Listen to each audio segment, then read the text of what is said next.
Hello everyone, welcome to my channel Techie Tech Neons. I'm Abhavya and today we will learn about Docker. First I will tell you a bit of about Docker, then we will go ahead with the Docker labs. So first of all, what is Docker?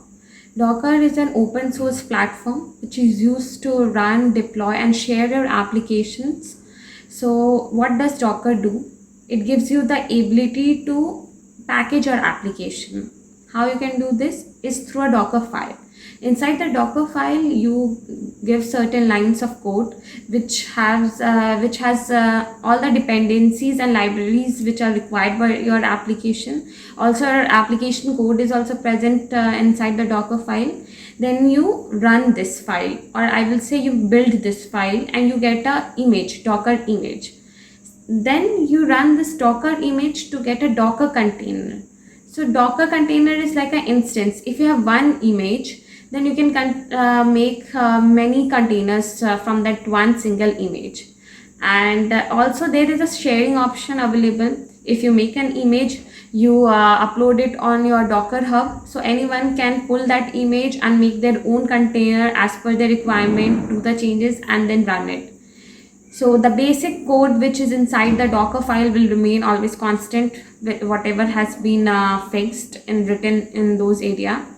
And then with the help of containers, it gives you the ability to check your application in an isolated environment. You can run a number of containers in your system, like in your host machine, without without interfering with each other.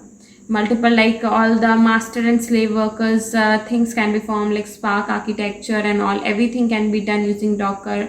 Or a simple web application can be made with the database service and the application service. So we will come to these terms in detail in later part of the video. Then it is also very lightweight. Once your Docker file is ready, you make the image, then you make the containers. If it is running successfully, you check your application, it has everything. Like I want to run a node application, okay, in any other person system. So what are the minimum requirements? Like it should have npm, it should have the node modules. These things are minimum required. So I will package them, write a Docker file to package it all. Then I will make an image, and then I can give that person that image.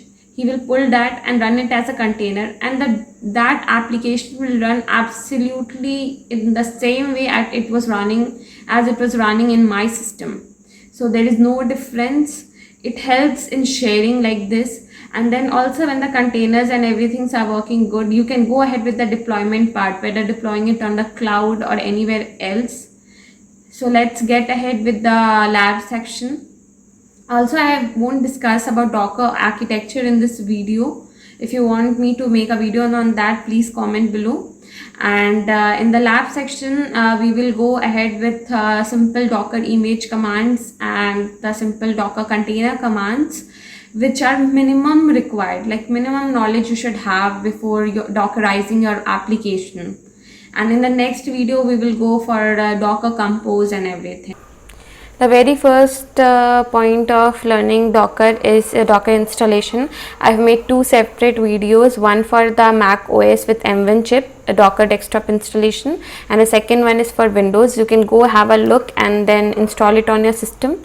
The second part is checking. So open a terminal and just give Docker version command, and if you get the version, that means Docker was correctly installed on your system.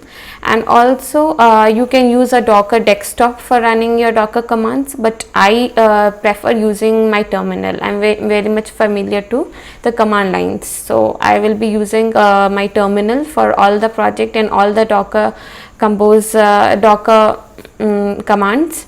So the second thing is, for the Mac, Windows and Linux, the commands are almost same. I have never seen any different command for any other operating system, so don't worry about that, whether it will work on Mac and not in mine. And then the important part is knowing the Docker documents, that is the official documentation of Docker. So open your Chrome and just go to Docker image. Okay, so I will start with Docker. So docs.docker.com is the official website for all kinds of commands, and everything will be present here. You must know this one. The second one is the Docker Hub. So Docker Hub is a repository like a Git. So you can build your image and push it in your Docker Hub, and then start using them, and others can pull the image from here and then use it. You can see my Techneon's ID is here, and one image I have built is present here. Other than this, if you click on the exploration part, you will see a number of images. So I will tell you how to read these documents first.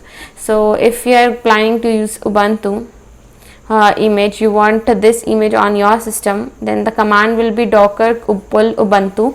If you don't give any version to this one, any tag, so it will automatically go for the latest version. It will attach the tag as ubuntu latest. Otherwise the tags and supported tags are present here, so each and every will make a separate image. So most of the times I use latest, or sometimes I specify the version if it is required by my application. So the next thing is you just pull it, and then you just run this docker image command to make a container. So we will look onto any other like I will show you for Nginx. This is very famous. So if you give a pull command for this one and you assign the port like this, you give the docker run command this like this, and here the port mapping is there, not this one, yeah, this one here, the port mapping is also there. So this is your host port number, this is your port of container, so you are actually mapping it to your host. So when you give a localhost 8080, you will see Nginx running on that port. So this was the basic you should always know, and all the different commands which you can give, all the kind of cp, remove, run, everything is present here. How to write a docker compose file is also present here, how it is written for a particular image. So keep this in mind whenever you are facing any issue and this document. Let's start with the lab session. Do one thing, open Half-Side as a terminal on your system and make Half-Side as my tutorial session, so that you can start doing it. Until you do it, it won't be clear. So just watching the video won't help. You will try running the commands as I'm running, and then if you face any issue, if any error is coming, so you can list it in the comment section. I will obviously try to solve it. So let's go ahead with the terminal. So Docker version, you have checked your version. Now the very first thing is learning about the Docker images. So we get a Docker image from a Docker file. I will tell you in detail about the Docker file later. I complete video for a Docker file. Otherwise you can watch small snippets of the Docker file from the playlist. And right now I am going to pull certain images. Before that, I will show you what images are already present on my system. So two commands are present, docker images. It will list all the images right now on my system. You can see these all are present. Or you can give the command as docker image ls. So this also does the same job. The second thing is how you can pull an image. So which image should I pull now from these? Let's pull MySQL image. So I will copy this command from here, and I'm not going to use any tag, so latest will be attached. So if I give this and just see, it is pulling from the repository. You will see certain layers coming up. So for no matching manifest,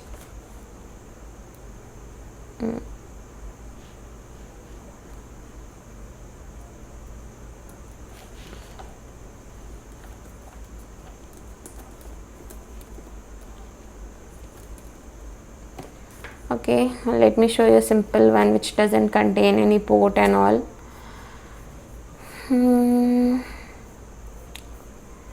Docker Redis. Okay.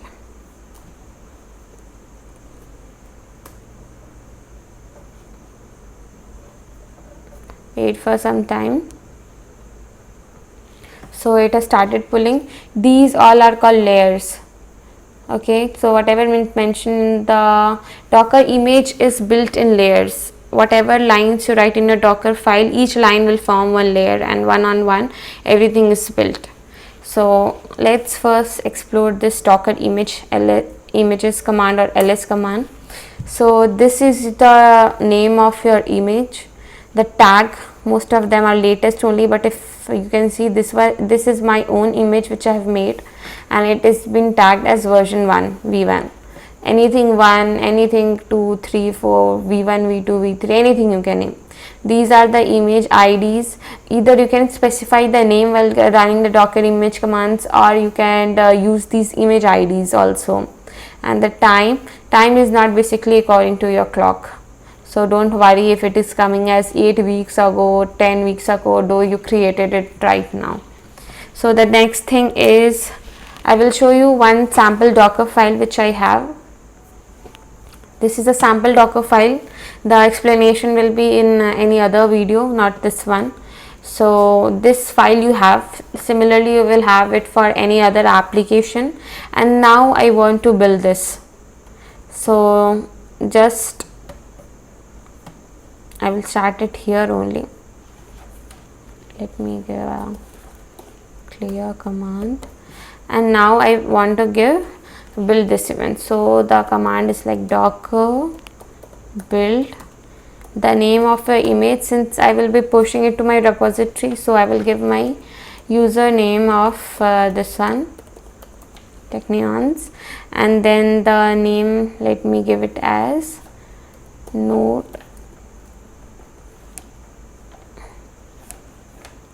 one, and the tag as 1. Okay, and since it belongs to the same directory, Docker file is present here, and I am running it from the same directory, this project 1 directory. So I will give space 1 dot and just hit OK, hit enter, and see the image building has been started. Now when you check your Docker images, you can see it here. We tagged it as 1, we gave the name as node 1, so it is running. The image has been formed. Now I want to push it on my Docker hub. So very simple, just docker push and your image name along with the tag, otherwise it will form a separate repo there. So it is now pushing. You can see the layers are going there. The first time when you pull any image, it will always take more amount of time as compared to when you are using that same image, because it is stored in your system only. So it will not go to hub and then pull. It will directly use it from your system. So meanwhile, when it is doing this, we went through the Docker image, the Docker build, the Docker pull command, the Docker push command, and now if I want to get information about my image, for that we use Docker image inspect. So the pull has been push has been completed. Now when I go to my repository and just refresh it, you will see one more node 1 has been formed here. Anyone can pull this one, you, me, anyone. So it is all public. And how they will pushing is like this. So let's go and check out the Docker inspect command if I want to get information about this container nginx. Okay, so I will give the command as docker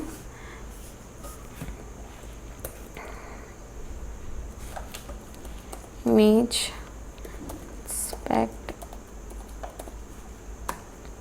and I prefer giving the this image ID because it is more appropriate. Maybe sometimes you get confused about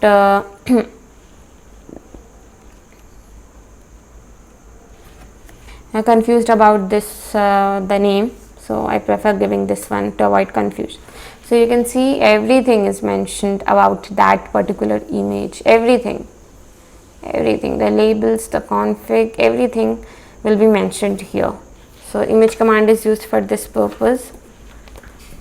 Now the second thing is removing the Docker images. So again, Docker images, and I want to remove my node application image. So it will be very simple, Docker image rm, which one, this one I want to remove. So I just select the, you can also give the image name, but I am giving the image id here. Just hit enter. Unable to delete because it has been referenced in multiple repository. Okay, then you will have to first delete it. Leave this one, this is being used by a container. I will delete this Ubuntu.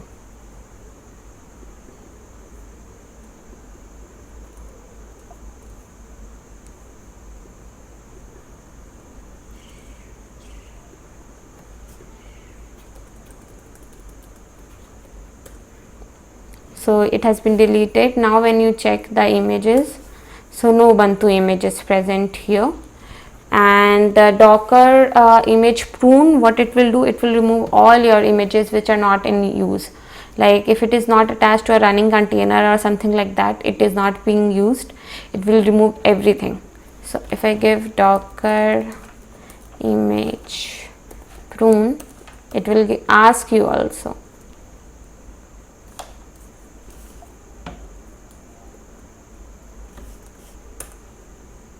Okay, so I click on yes and see it removes some of the images.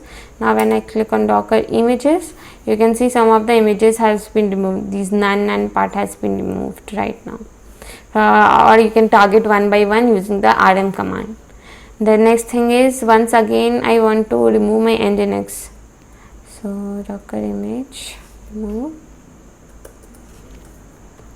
but I think nginx has been attached. Let me try removing it.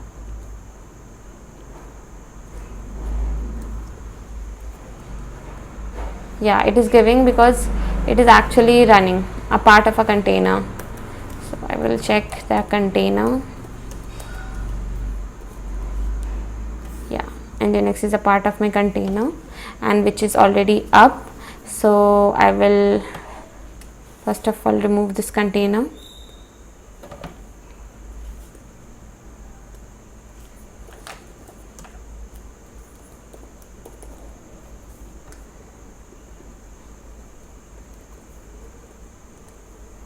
I will remove this also.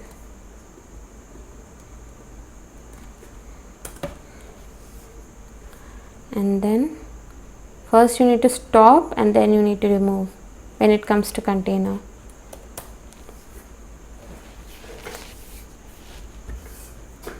Okay, now if I try removing my image, it has been removed. So again, Docker images,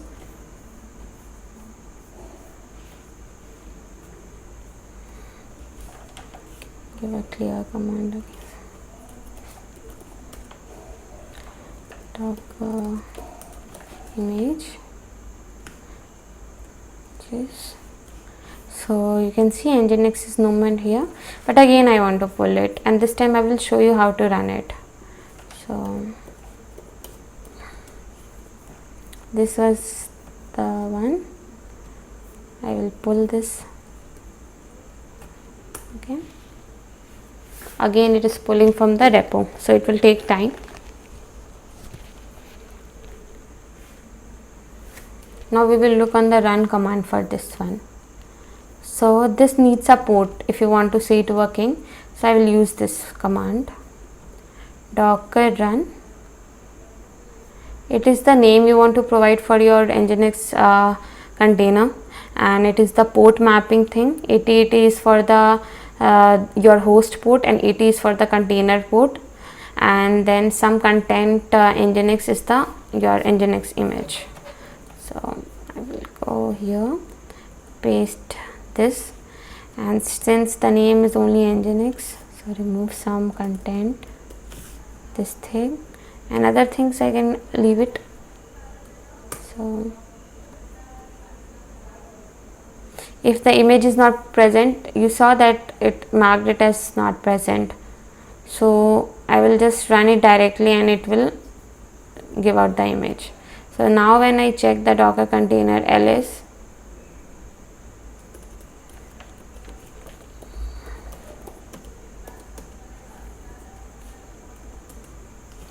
we can see the container is up and where it will be seen. So I give localhost 8080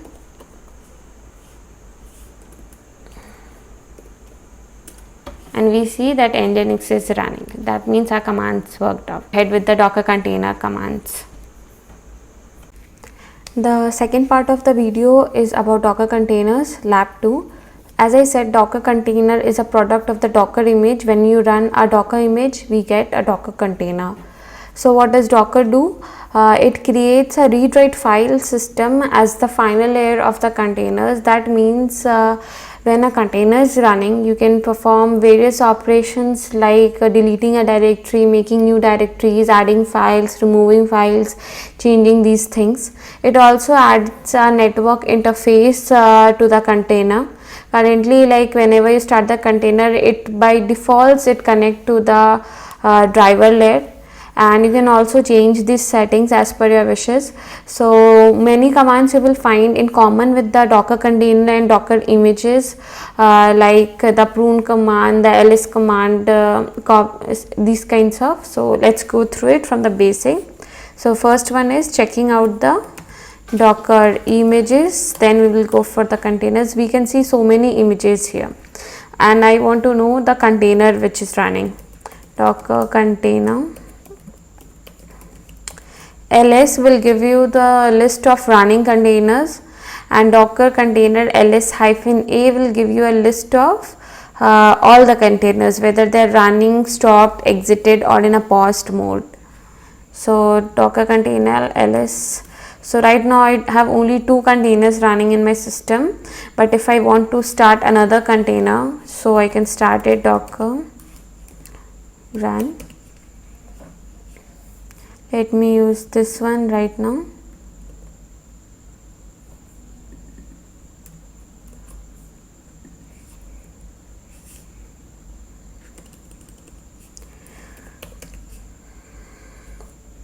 -d is for the detached mode, and I don't want to enter the container, so I am not giving any other thing. So if I give any ls-a, you can see that a new container is formed, this one, and the image id is this. So if I want to stop the container, so I will stop it Docker container and the container id, first stop command and then the container id. I want to stop it just to show you that what is the difference between ls and ls-a command. So this container will be stopped now.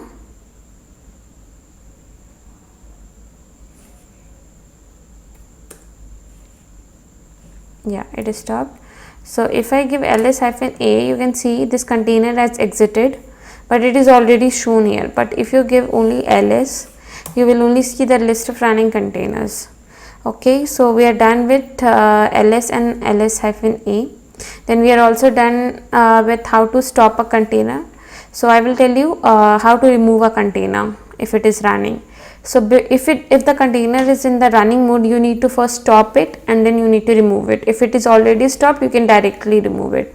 You saw that I stopped the container using Docker container stop, and now I am going to remove this container. So Docker container, instead of stop, it will be rm. Also keep one thing in mind, like you don't need to give the whole container id. Even if you give some initials like 744b1, then also it will give you all the details here.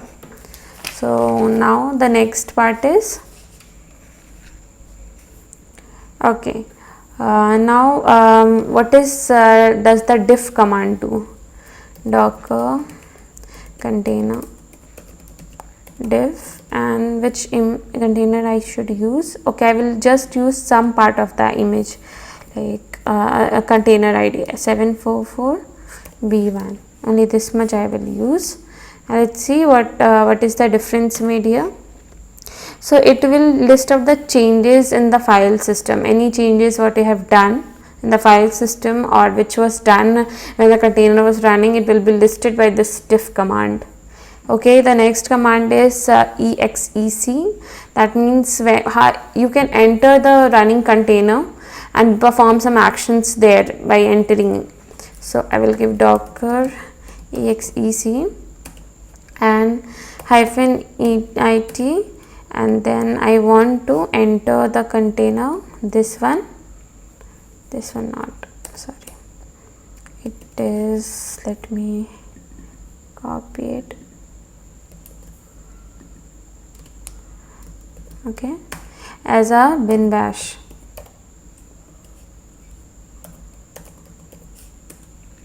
So I entered as the root user. If I do ls, you can see all the list of directories and everything. If I do cd usr, so I will enter this directory. I can do ls, all the normal Linux commands are working here. You can see I can go back, I can create a new directory also, mkdir my new. Okay, if I do ls, you can see my new is present here. So these are all done by the by entering inside the container. So this command we basically use to enter and do the changes. Okay, so if I want to come out of this, I will type exit or just command C or Z will work. So exit made me come out of the container, but these things are not permanent. If the container is running, then only these changes will exist. Once the container is stopped and you start a new container with the same image, it will be brand new. So no changes what you did in the previous container will be reflected. Sometimes when you use the volumes, you can see that whatever you shared in the volumes are still retained by the container. So next comes the docker compose export command.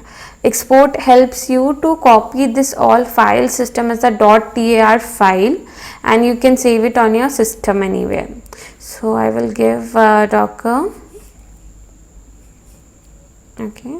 container export, and then I want to specify my output area where the file should come. So let me choose any place, documents. Okay, I want to use, you can see this one like this only I will get. I will copy the path here and just give it,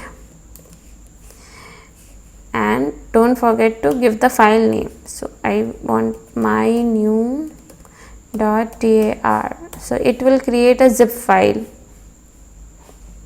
So now when you see, we can see a mynew.tar file here.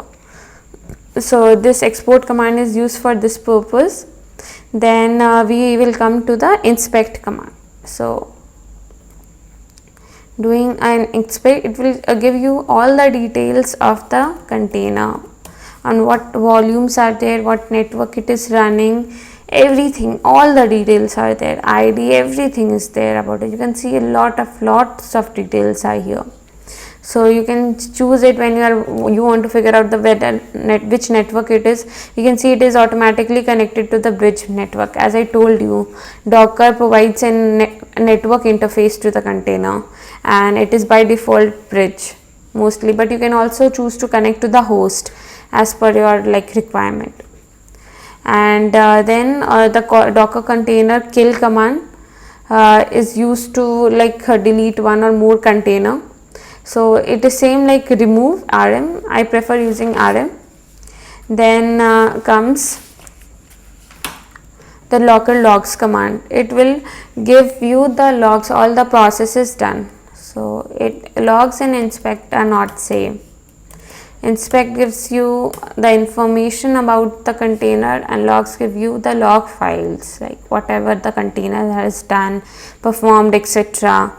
So how the workers are working, everything like this kind of information is passed through the docker logs command.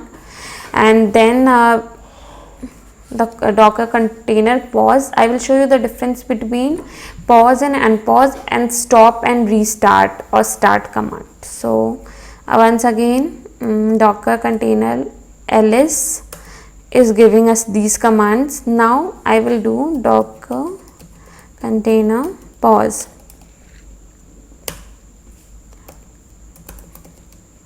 And give the id. Okay, now when I do this command, okay, so you can see it has paused and it is being shown in the ls area.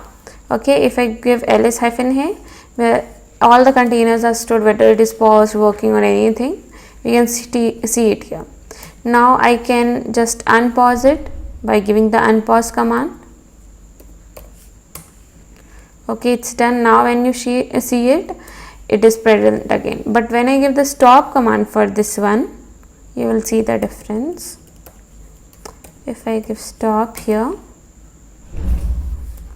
and then print out, so we see only one container here, and if I give ls hyphen a, it will show as exited. You can see here. So you can restart it, this container. So from removing anything from stop, you will have to use restart.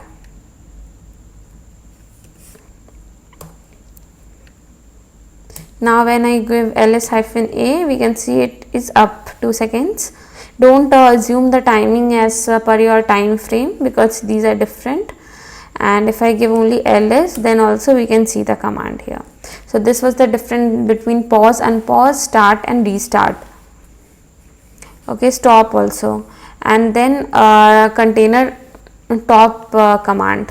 So docker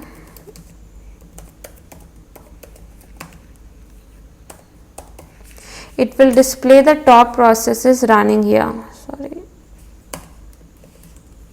in this one you can see the PID and everything. It will show these processes, the top processes of your container, which whatever container is doing. And then docker container update. I am not going to run it, but I will show you the help section of this one. Whenever you are using it for any architecture purpose like Spark and Workers, then you need to provide the cores and the this memory. So you can use -c, the amount of cores you want to provide, and -m, the amount of memory you want to provide through this command. So this was all basics about the docker container command. And docker image run I have already shown last time. Also I will show you docker image run. This command has a lot of parameters. You can do the port mapping, the password can be provided if it is a DB system. You can provide volumes here, you can provide a network here. Too many tags are there for docker container run command. I will make a totally separate video for docker container run.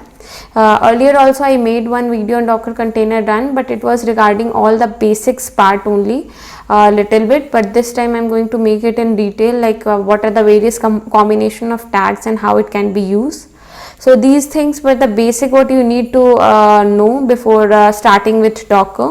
The next thing comes is writing a proper Docker file for your application, and the next step is writing a proper compose file for your application, and then your application can be completely Dockerized and it is ready for deployment. So Dockerization I have already done, how to explain how to write a Docker file. I will make a video on how to Dockerize our Node.js application, and then we can go ahead with the this compose file.